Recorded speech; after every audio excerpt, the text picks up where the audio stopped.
అనకాపల్లి జిల్లాలో balk drug వ్యతిరేక పోరాటం ఉధృతమవుతుంది. బాల్క్ డ్రగ్ పార్కుకు వ్యతిరేకంగా మత్స్యకారులు రగిలిపోతున్నారు. ప్రజల ప్రాణాలతో చెలగాటమాడే ఫార్మా పరిశ్రమలపై తాడో పేడో తేల్చుకోవడానికి సిద్ధం అంటున్నారు. ఈ క్రమంలో రాజయ్యపేట మత్స్యకారులు హోంమంత్రి అనితను అడ్డుకుని నిరసన తెలియజేశారు. బాల్క్ డ్రగ్ పార్క్ అనుమతులు రద్దు చేయాలనే డిమాండ్లు మధ్య తీరంలో పరిణామాలు ఉద్రిక్తతకు దారితీశాయి. మినీ కోనసీమగా బాసిల్లుతున్న నక్కపల్లిలో బాల్క్ డ్రగ్ పార్క్ సృష్టిస్తున్న దుమారంపై Visakha Chennai industrial corridor growth hub కానుంది.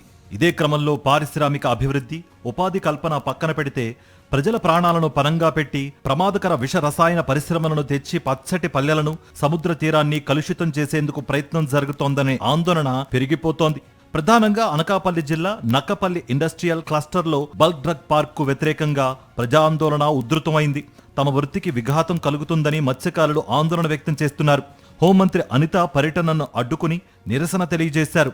ఇప్పటికే చేపల వేట అంతంత మాత్రంగా ఉంటే తాజాగా బల్క్ డ్రగ్ పార్క్ రాక తమ బతుకులు బుగ్గిపాలు చేస్తోందని అంటున్నారు రాజయ్యపేట మత్స్యకారులు. ఒక్క బండి గానీ ఒక ఏమన్నా రవాణా జరిగితే పెట్రోల్ వేసి కాల్చి మారేద్దాం. మా హోమ్ మినిస్టర్ నిన్న హోమ్ మినిస్టర్ గారు వచ్చారండి. వచ్చి నేను ఏదైనా పరిష్కారం చెప్పేంత వరకు ఇక్కడ పనులు ఆపుతానన్నారు. మళ్ళీ యథావిధిగా వెహికల్ తిరుగుతున్నాయండి. వెనక అడ్డుకొని వెనక పంపించాం. నిన్న కదండి చెప్పారు పనులు ఆపుతామని. మరలా ఈ వేళ రావడం ఏంటండి? ఏ బండి వచ్చినా సరే ఇక మీద చెప్పడం ఉండదండి. పెట్రోల్ వేసి అగ్గేస్తాం, మేము కూడా అగ్గెట్టి చేస్తామండి.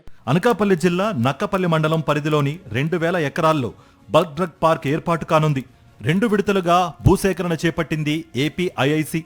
మొదట విడత సుమారు 1100 ఎకరాలను సేకరించారు. ఇండస్ట్రియల్ కారిడార్ కోసం సమీకరించిన ఈ భూముల్లో బల్క్ డ్రగ్ పార్కును ప్రతిపాదించడం తిరుగుబాటుకు కారణమైంది. మలివిడత భూములు ఇచ్చేందుకు నిరాకరించడం సమస్యగా మారింది. బల్క్ డ్రగ్ పార్క్ సామాజిక పర్యావరణ ప్రభావం అంచనా నివేదికపైనే తీవ్ర ఆందోళన వ్యక్తం చేశాయి ప్రజా సంఘాలు.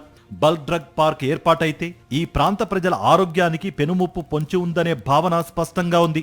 ఇప్పటికే తీవ్ర ఇబ్బందులు ఎదుర్కొంటున్నామని, ప్రజారోగ్యం ప్రమాదకరంగా ఉందని జనం గగ్గోలు పెడుతున్నారు. పెనన్నది యాన్ లేకపోతుంది, నారి లేకపోతుంది, కూర లేకపోతుంది, ఒడ్డో లేకపోతుంది, మెరగోళ్ళు లేకపోతుంది, అందరూ లేకపోతానన్నది. ఇవాళ ఎంత వచ్చింది?